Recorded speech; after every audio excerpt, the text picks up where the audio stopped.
Good morning, my dear students. I am Dr. Deepak More, Assistant Professor of English, Sanjeevanee Mahavidyalaya, Chapoli. Today, we are going to study about the Gift of India by Sarojini Naidu. Point number 1 about the poem.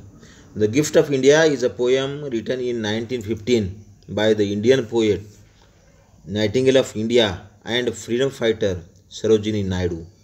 It is a patriotic poem included in her volume of poems called The Broken Wing.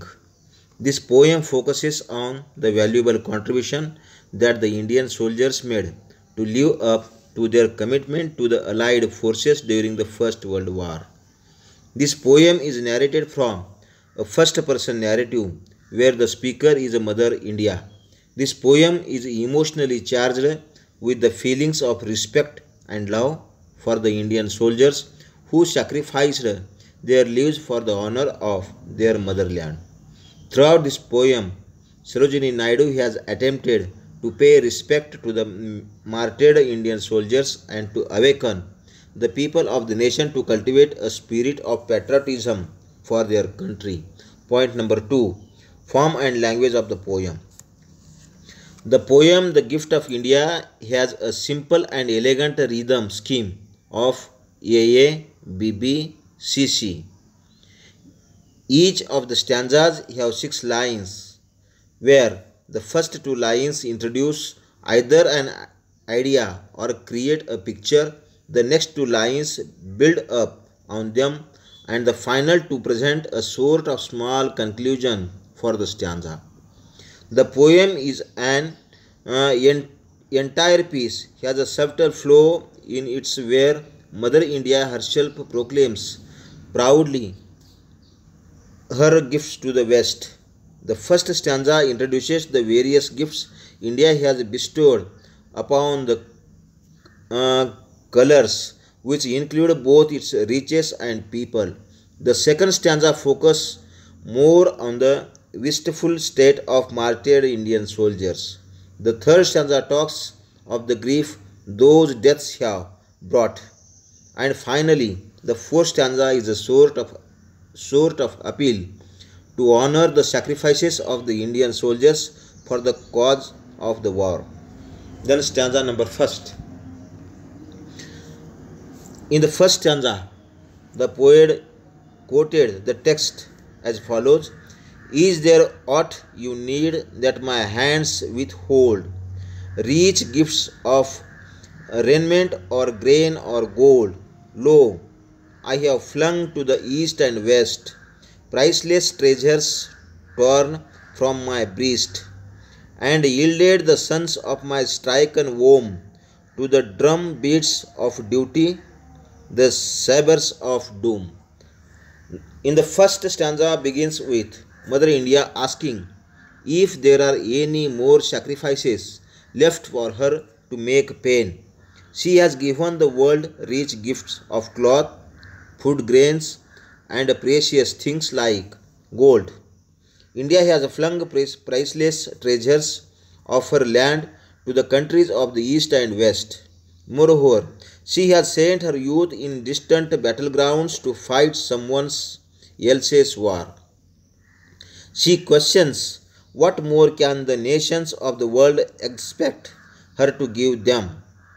In order to understand these lines, we must look at India's history, especially the time around which this poem was written. It was 1915, in the middle of World War I, when India was still under the British rule. A lot of Indian soldiers employed in the British forces fought in the World War. The poem can be seen as the poet's homage for these soldiers. Under the British rule, India was explained for its riches and resources. Here, the poet acknowledges this fact. The very first line of the poem shows India's sentiment of anger and the question, "Is it not enough that I have given everything?" The words sabres of doom especially catch our attention. They represent the nature of the war and the devastation it leaves in its wake. In the second stanza, the poet explains that gathered like pearls in their alien graves, silent they sleep by the Persian waves, scattered like shells on Egyptian sands, they lie with pale brows and brave, broken hands. They are strewn like blossoms mown down by chance on the blood brown meadows of Flanders and France. In the second stanza of the poem, the speaker, Mother India, shows the sacrifice of the Indian soldiers from a different angle. These brave soldiers who fought and gave up their lives are buried in mass graves in the foreign countries where they died. They were away from their homeland, and even their bodies did not get the comfort of finally resting in their own motherland. The speaker says that they sleep by the Persian waves and scattered like shells on Egyptian sands.